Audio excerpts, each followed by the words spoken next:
Jadi seingat saya itu, ini saya klarifikasi ya karena, dia SVP sendiri yang posting kan. Ya. 15 juta itu memang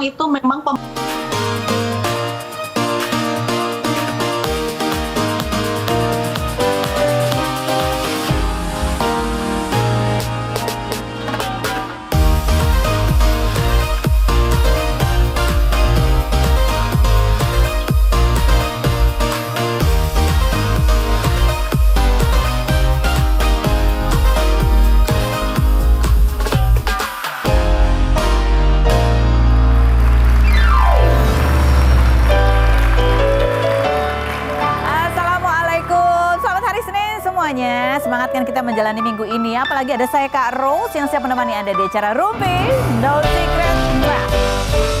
Ditemani oleh Daniel di pojok sana seperti biasanya, dan juga tentunya sudah hadir beberapa bintang tamu yang akan berbagi ceritanya. Tapi sebelumnya yuk kita mojok dulu membahas apa yang lagi ramai di luar sana yang menjadi perbincangan publik, baik itu untuk hal-hal yang datang dari dunia nyata maupun dari dunia maya.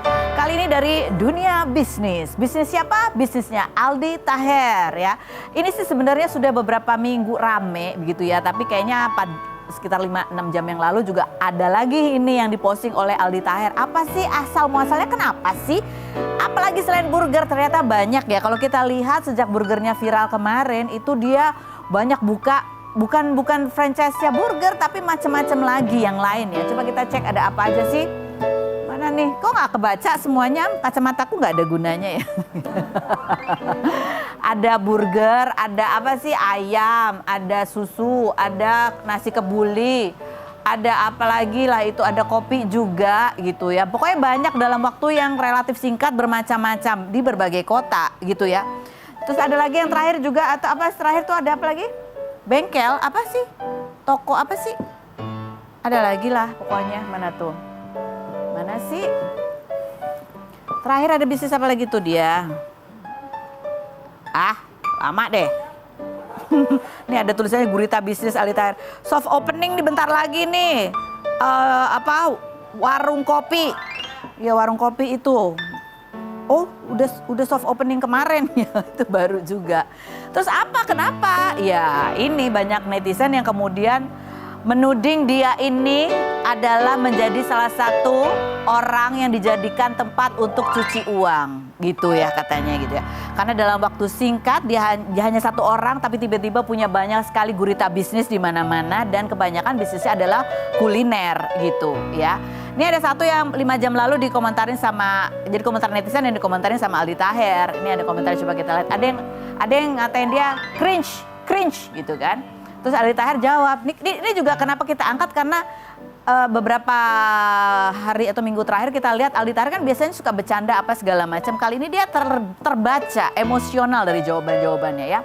Hahaha, emang ngerti arti cringe sayang? Cringe ngetan kalau kata dia bilang gini. Asli, terus ini di postingannya dia ya. Asli cringe itu apa Ci? Bantu tag orangnya, kan aku ikhtiar ya. Atau emang aku lagi ceringetan ikhtiar cari uang berkah, insya Allah buka lapangan kerja. Insya Allah sun. Tadinya mau itu ya ada lagi lah yang dijual ya. Dia mau jual susu Aldi apa gitu. Terus ya ada nama yang alternatifnya tapi dia dimarahin sama istrinya gitu ya. Langsung ceringetan kata dia. Ada lagi ini satu orang yang komentar juga, ini di akun thread ya komentarnya.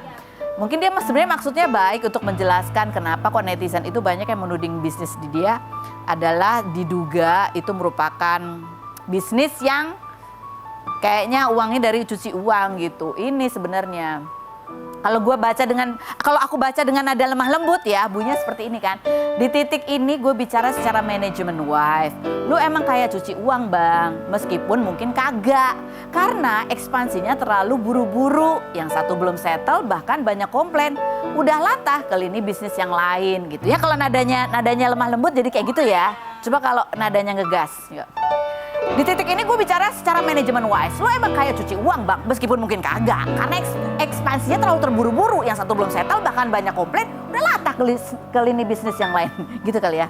Oke, ditanggepin sama Aldi Taher kayaknya kalau kita tangkap sih ya, walaupun berusaha menahan emosi gitu ya. Tapi kayaknya dia emosi sih. Bismillah, kadang harus dikonter kalau enggak hati busuk nular. Apa gue ganti nama ya?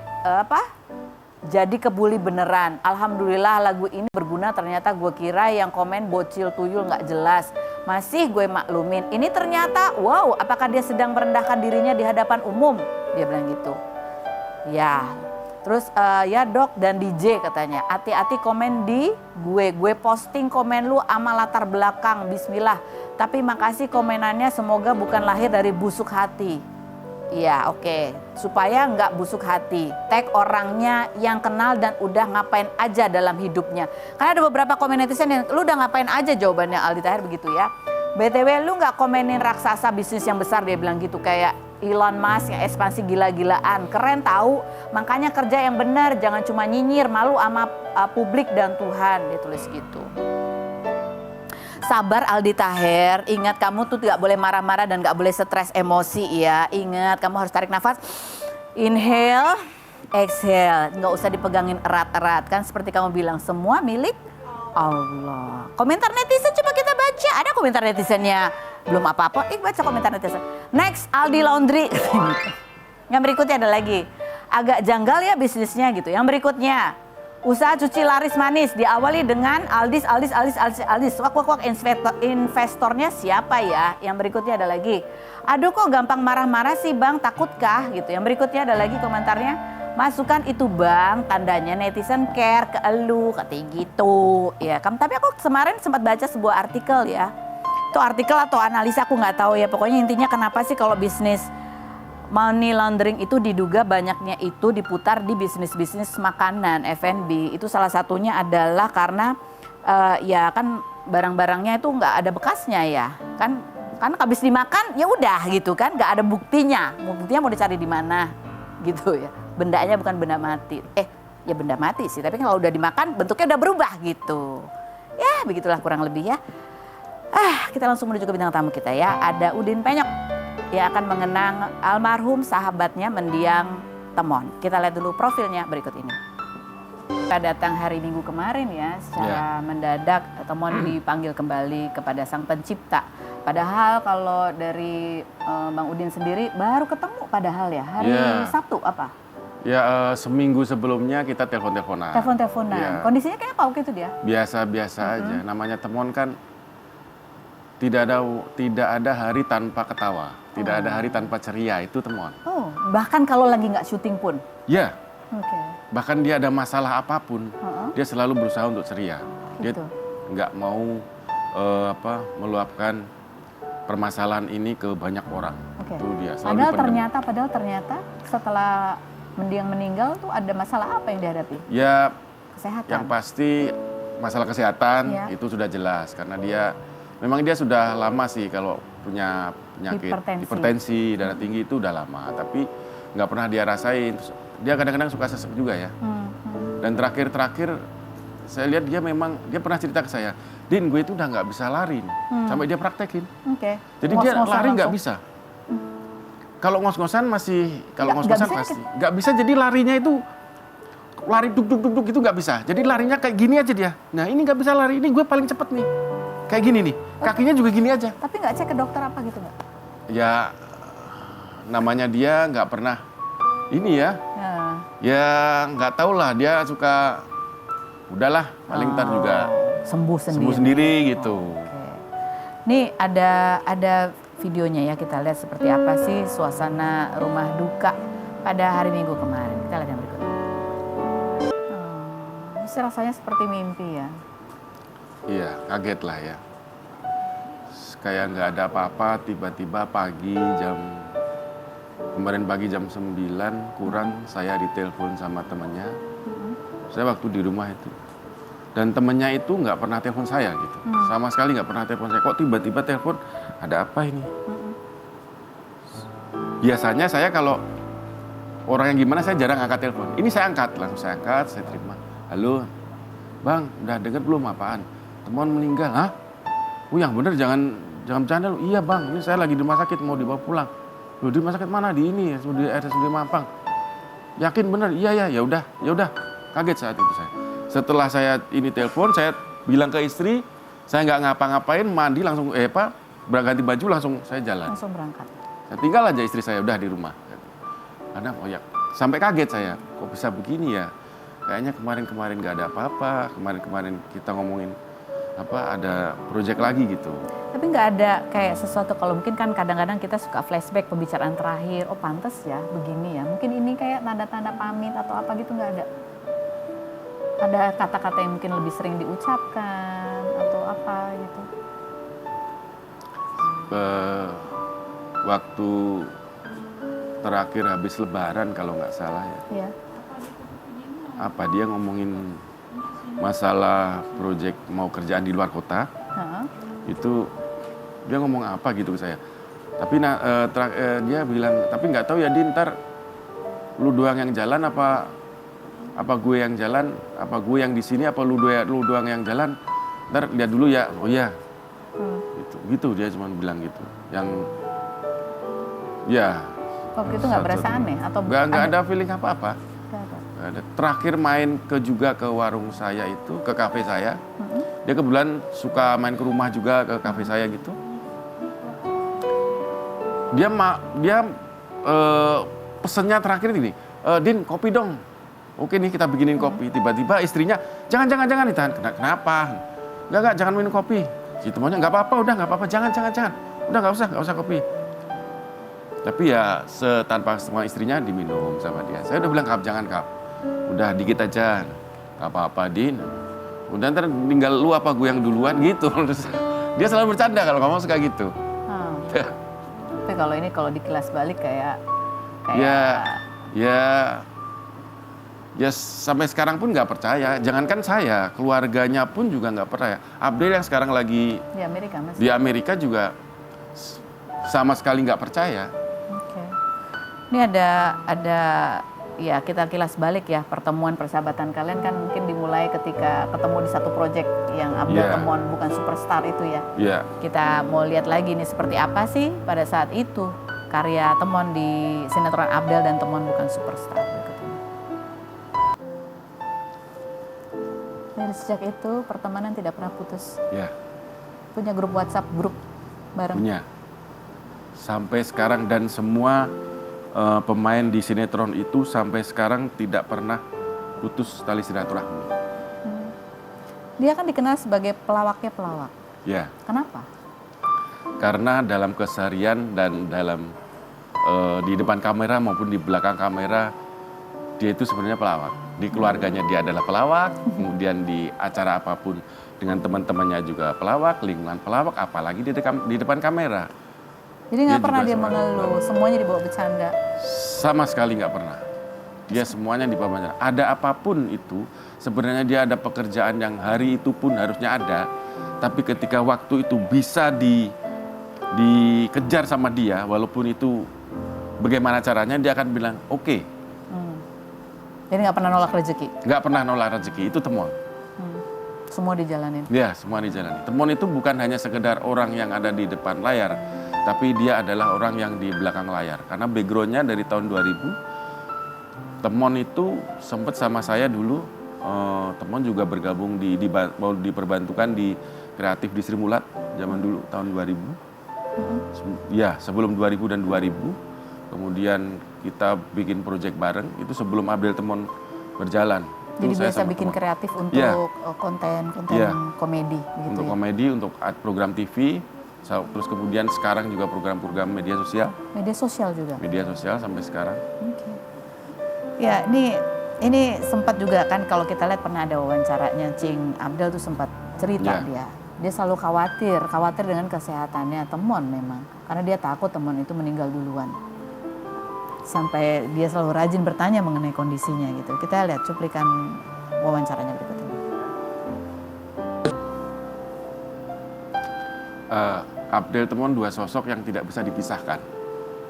Dia kawan, dia musuh, dia sahabat, dia juga saudara. Berantem sering, balikan juga sering. Setiap kali berantem pasti balik, setiap kali berantem pasti balik. Itu sebenarnya adalah sahabat sejati. Saya selalu ada di tengah-tengah. Ketika ada konflik yang paling besar pada saat itu, pada satu program acara, saya ada di tengah. Sebagai mediator? Kadang-kadang saya kesini, kadang-kadang saya kesini. Yang sini ngomong begini, yang sini ngomong begini. Tapi dua-duanya ini adalah saudara yang tidak bisa dipisahkan. Abdel dan Temon. Jadi bagaimana Cing Abdel menghadapi kehilangan sahabatnya sementara dia tidak ada di sini? Saya nggak tahu pasti, tapi yang jelas dia sangat-sangat terpukul. Sangat terpukul, sangat-sangat kehilangan orang yang berjuang bersama-sama dari radio, siaran bareng Abdel. Orang yang tumbuh besar bareng, sekarang hilang, nggak ada, ditinggal. Itu kehilangan yang sangat luar biasa. Saya yakin Abdel pasti kehilangan sangat luar biasa. Ya, seperti teman-temannya juga sedang memproses kehilangan ini, kedukaan ini bersama. Teman-teman Paski, apalagi kemarin teman-teman Paski juga hadir semua, pengurus Paski. Ya. Jadi kalau kita bisa belajar dari teladan ya, mendiang Temon, satu adalah bahwa dia tidak pernah mengeluhkan masalah. Ya. Dan tidak pernah menolak rezeki, apapun tawaran, tantangan yang diterimanya pasti akan dikerjakan dengan sebaik-baiknya. Temon bisa seperti ini karena didukung oleh keluarga. Keluarganya sangat welcome sekali dengan teman-temannya, dengan teman-teman seprofesinya. Di rumahnya Temon itu semuanya terbuka. Dulu masih ada oma, orang tuanya.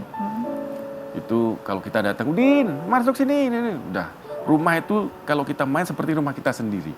Itu di rumahnya Temon. Abdel kalau main ke rumah Temon seperti rumahnya sendiri. Jadi, keluarganya sangat welcome sekali. Silaturahmi ya. Ada banyak saudara, ada banyak teman. Yang namanya berantem, tapi berantem saudara. Rasa sayang itu tetap selalu ada. Bang Udin, terima kasih banyak sudah hadir. Berbagi cerita tentang mendiang Temon. Mudah-mudahan amal ibadahnya diterima. Amin. Tuhan, diberikan tempat yang terbaik di sisi Tuhan.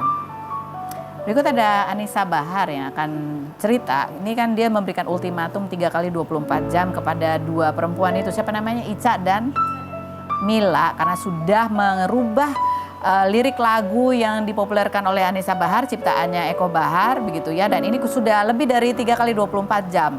Apa yang sudah dilakukan oleh Anissa Bahar setelah melewati 3 kali 24 jam? Kita lihat dulu profilnya berikut ini. Kan Anissa Bahar.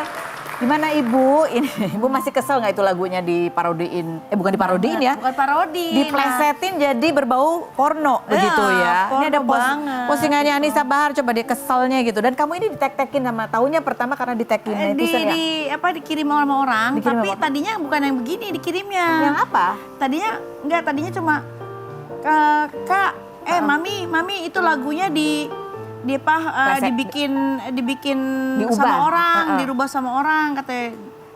Aku pikir yang suka bebancian sama yang lucu-lucuan gitu ya kan. Jadi aku pikir ya lucu-lucuan gitu, suka cowok pakai baju cewek kayak gitu, pakai baju Anissa Bahar kayak gitu kan. Jadi aku pikir udah biarin aja. Kamu gitu yang diparodiin gitu ya? Iya, aku nggak mikirin itu, udah biarin aja gitu. Nggak taunya ada yang ngirim, malam-malam ngirim. Begitu kamu lihat? Begitu aku lihat, langsung naik darah langsung. Nah ini kan yang nyiptain. Aku teleponin kakakku, aku maki-maki semuanya, aku marah banget. Kamu marah? Aku pikir mereka jual lagu itu. Oh, terus? Enggak. Waduh. Terus? Enggak. Jadi emosi dong satu keluarga itu? Iyalah, emosi. Emosi banget. Tapi kamu kenal gak sih sama 2 orang ini? Enggak. Sama sekali gak pernah ketemu ya? Tahu. Tapi tahu gak nih latar belakangnya 2 perempuan ini? Enggak. Enggak juga? Enggak. Baru setelah kesini baru cari tahu? Tahu pun karena dikirimin orang, aku nggak pernah tahu ini siapa. Katanya di bekas penari Son Horek, katanya kayak gitu-gitu. Nggak tahu aku. Dan dia juga pernah ini kan, mereka juga pernah kayaknya ya blunder apa lagi gitu ya sama. Rupanya kasusnya banyak ya ini orangnya. Kayaknya begitu. Ini sampai Ibu Atalia juga posting loh ya, karena lihat lagu ini kayaknya emang kalau didengerin kayak gitu banget ya. Iya, jijik banget kan? Iya, saya sungguh tidak tega dan jijik mau posting lagunya. Sungguh lagu tersebut sangat tidak layak untuk diperdengarkan kepada siapapun katanya. Sungguh miris. Sampai seperti itu. Nah, ini kan kamu sudah ngeluarin statement gitu ya. Belum ada yang menghubungi itu dari 2 orang itu? Belum ada permintaan maaf juga kan? Belum. Kan kemarin sempat ada yang beredar tuh video, ternyata video itu bukan dalam konteks lagu. Bukan, itu dalam konteks lagu yang lain. Lagu yang lain, tapi kamu sempat lihat video dia minta dikirim sama orang juga dikirim. Mami, itu dia ada video minta maaf. Terus kata yang lain lagi, netizen kan jeli ya. Iya, kata yang lain lagi, bukan itu permintaan maaf yang dulu. Yang sebelumnya. Yang sebelumnya. Oke. Yang dia bikin video klip di depan makam Bung Karno kalau nggak salah. Terus video klipnya kan video klip yang ya nggak gitulah gitu loh. Yang nggak keru-keruan juga gitu. Nah ini kan kamu kasih ultimatum 3 kali 24 jam. Nah sekarang kan udah lewat nih, nggak ada sama sekali menghubungi dari sana. Nggak ada. Jadi apa rencana kamu? Aku hari ini, sore ini aku tanda tangan surat kuasa pada pengacara saya, Bapak Sri Daren. Insya Allah saya akan minta beliau untuk menangani kasus ini. Kalau akhirnya tuh anak 2 minta maaf, datang kamu maafin nggak? Ada syarat-syarat tertentu. Syarat-syarat tertentu? Iya. Oke. Ada syarat-syarat tertentu untuk mereka bisa saya kasih maaf. Kasih maaf. Nah ini nih sebelum kita nanti lanjutin obrolan, kita mau tunjukin lagu aslinya. Karena kita nggak mau nunjukin lagu yang udah dirubah liriknya ya. Karena emang banget gitu ya. Itu bukan lebih dari cringe ya, agak gitu. Kita lihat ini, nanti kita lanjutkan obrolan. Ini benar-benar kesel atau ini sebenarnya ada settingan sih di baliknya. Kita lihat dulu video klipnya berikut ini.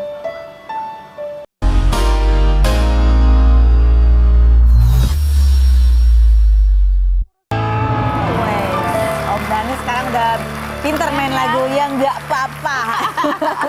Oke, ini kita baca komentar netizen terhadap kasus lagu yang nggak apa-apa itu diubah syairnya menjadi yang vulgar dan tidak senonoh. Coba kita baca nih.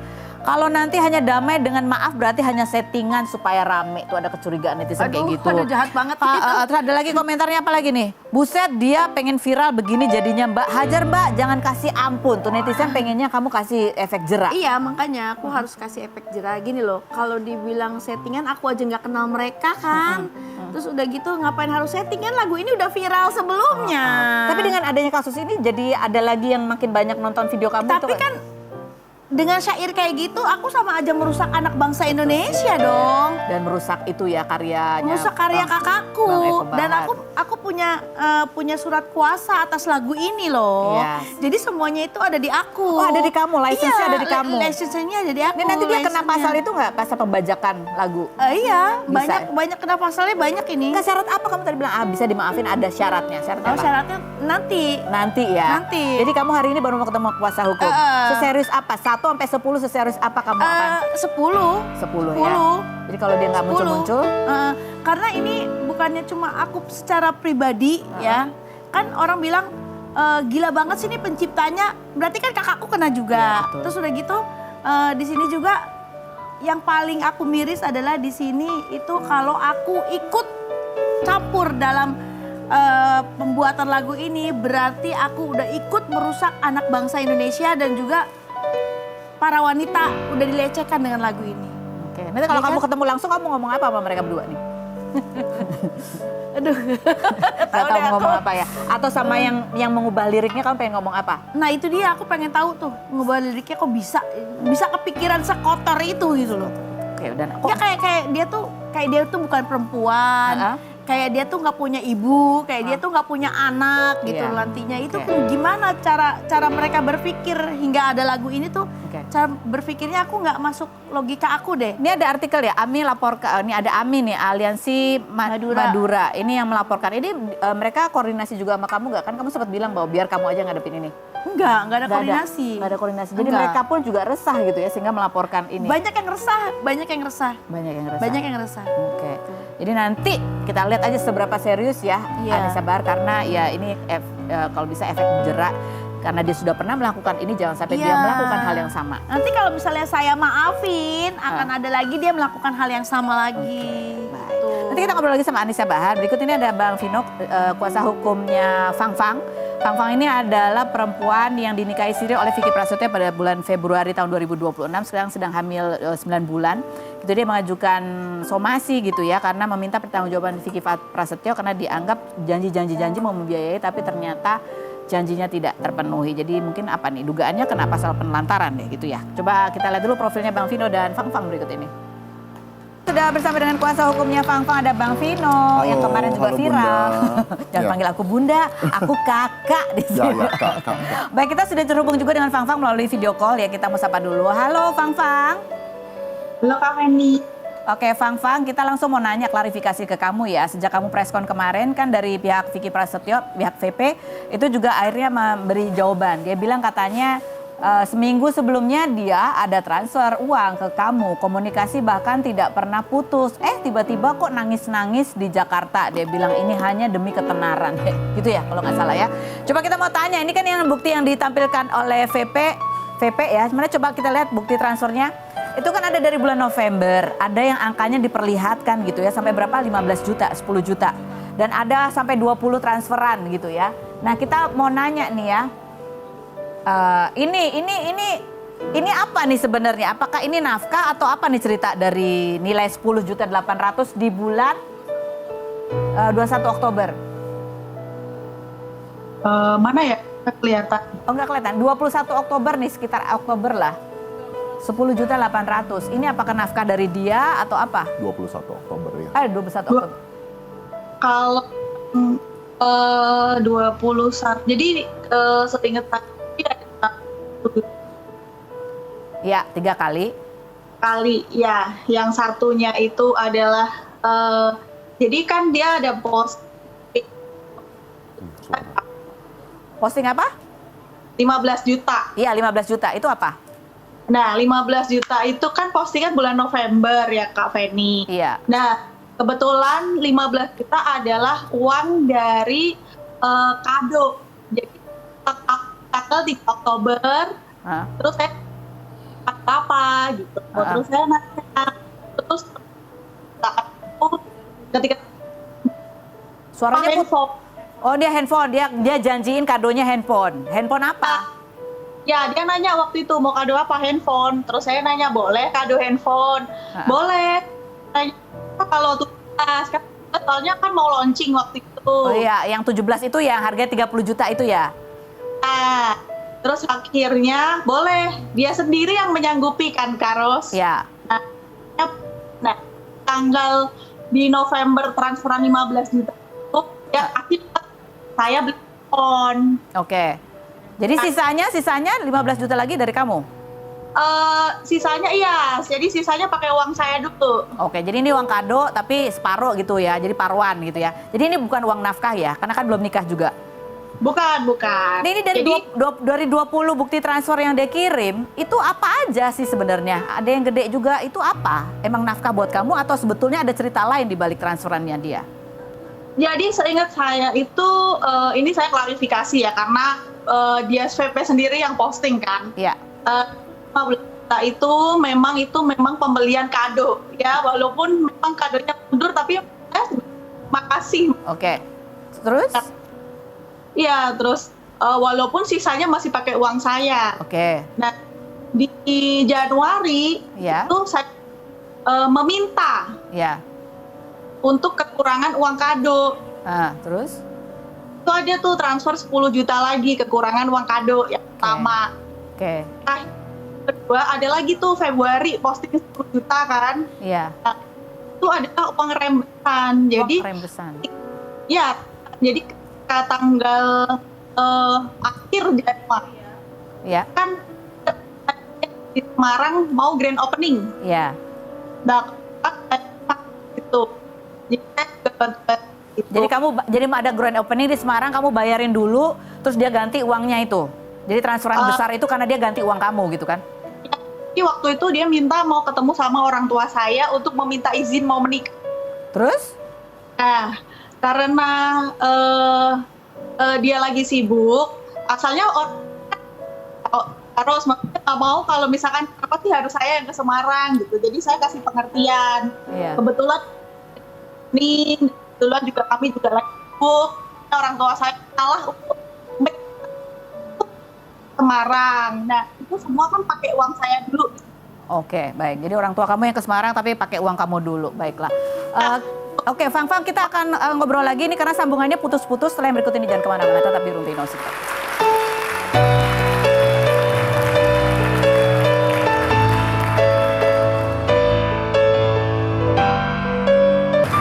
Kita kembali ke Bang Vino dan ini kasus yang sedang bergulir ya antara Fang dan VP itu ya. Nah tadi kan Fang udah menjelaskan dari 20 transferan yang sempat ditampilkan oleh VP itu, dia bilang ada beberapa itu memang kado, tapi nyicil kadonya gitu ya. Memang jumlahnya gede-gede tapi itu pun nyicilnya beberapa kali dan berapa bulan. Kemudian ada beberapa juga yang itu merupakan reimburse gitu ya. Jadi pakai uang Fang dulu baru dibalikin sama si VP, itu termasuk di dalam 20 bukti yang ditampilkan oleh VP gitu. Nah, kalau dari Bang Vino sendiri sebenarnya yang dilaporkan ini apa sih? Kasus yang apa ini? Jadi begini, sampai saat ini ya kami masih melakukan meet up dengan rekan-rekan kami sebagai dengan tim kuasa hukum yang lain. Dalam hal ini kan karena ini pernikahan Siri Bunda ya. Jadi kalau bicara pernikahan Siri yang tidak tercatat di negara, itu dalam hal ini tuh kita hanya bisa memperjuangkan hak dari si anak tersebut. Nah, ini yang kita mau coba perjuangkan dengan rekan-rekan tim advokat yang lain, yaitu untuk nafkah. Tadinya kita hanya berpikir mau memperjuangkan untuk nafkah dari si anak tersebut. Tapi setelah saya melihat kondisi kosannya Fang, ya rumah dan tempat tinggal Fang, nanti videonya bisa ditampilkan. Kami berencana juga mau tidak cuma hak saja yang kami gugat, yang kami tuntut dari pihak VP, tapi tempat tinggal yang layak juga. Nah, karena ini permasalahannya ini repot sekali ya. Saya boleh bicara lebih banyak lagi ya. Karena VP ini pada saat mendekati Fang, kan dia mengakunya duda. Betul? Nah, pada saat aku ngomong nih sama Bunda, Bunda, aku duda, will you marry me? Mindset Bunda itu apa? Kalau nikah sama aku tinggalnya di mana? Di rumah dong. Di rumah bareng kan? Tapi ini yang terjadi malah kita menikah, tapi Bunda tinggalnya di tempat terpisah. Di kos-kosan, ukuran kamar 3x4, ya, dengan 2 anak remaja dari pernikahan yang sebelumnya, dan sekarang mau muncul lagi nih kelahiran yang baru dalam satu kamar kosan. Nanti ditampilkan aja kamar kosan. Nah, ini kan sempat dari pihak VP sempat mengatakan, ya udah kalau gitu bayinya buat aku aja, aku yang urus. Udah dikasih nama tadi, Spartacus Riu Prasetyo katanya. Nah, itu juga salah satu hal tadi yang membuat Fang itu semakin marah. Ya, karena undang-undang kita itu kan menjamin bahwa anak yang baru dilahirkan, masih di bawah umur itu harus ikut ibunya no matter what. Ayahnya yang harus memiliki tanggung jawab membiayai. Undang-undang kita menjamin hal yang demikian. Nah, Fang langsung ngomong sama aku, menanggapi respon seperti itu. Vin, kalau sampai terjadi apa-apa sama aku di meja operasi, tolong anakku jangan dikasih ke keluarga VP. Aku tidak mau anakku dibesarkan di sini. Ini satu lagi nih, Bang kan sempat menjadi perhatian karena Abang waktu preskon itu sempat meneteskan air mata gitu ya. Itu boleh diceritakan apa sih yang menyebabkan Abang tuh sampai emosional seperti itu? Nah, karena saya nggak terima karena saya nggak terima Bunda. Klien saya itu dikata-katain miskin. Jadi, pada saat apa tuh? Jadi ada DM yang masuk tanggal 27 Juni ya kalau nggak salah. DM pertama itu intinya itu mengatakan lo manusia murah. Oke, saya ya udahlah. Diduga itu dari keluarga VP.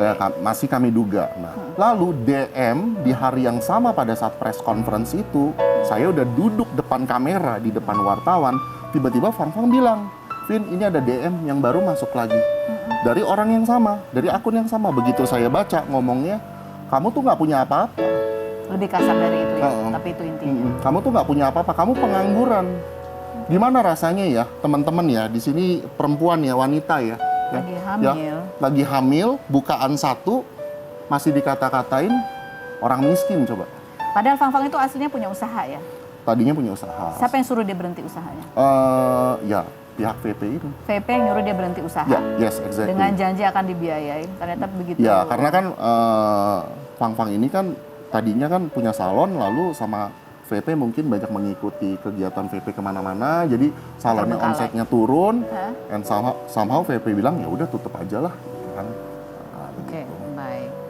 Bang Vino, terima kasih banyak sudah hadir tadi, cukup menjelaskan begitu ya. Ini bahwa ya kalau dalam undang-undang sekaligus juga buat edukasi gitu. Kalau nikah siri ya akhirnya hak anak ini yang masih bisa diperjuangkan gitu, biar bagaimanapun karena sudah diakui juga kalau ini anaknya. Bahwa ya tugas seorang ayah itu tetap membiayai anak, bukan berarti dalam pengasuhan ayahnya, tapi tetap yang ideal adalah dalam pengasuhan ibu, ayahnya perannya tetap dalam pembiayaan. Diputar aja kos-kosannya Fang kalau ada. Ada udah diputar belum? Oke, udah diputar tadi, udah orang udah lihat Fang. Bang Vino sekali lagi terima kasih sudah hadir dan terima kasih juga Anissa Bahar. Ini sama-sama ya. Ini perempuan juga jangan apa istilahnya ya, membuat syair-syair merendahkan dirinya sendiri. Ini laki-laki aja terharu kalau ada perempuan hamil kemudian direndahkan dan dihina. Kita ketemu lagi setiap hari ya di acara Rupi Musik. kasih.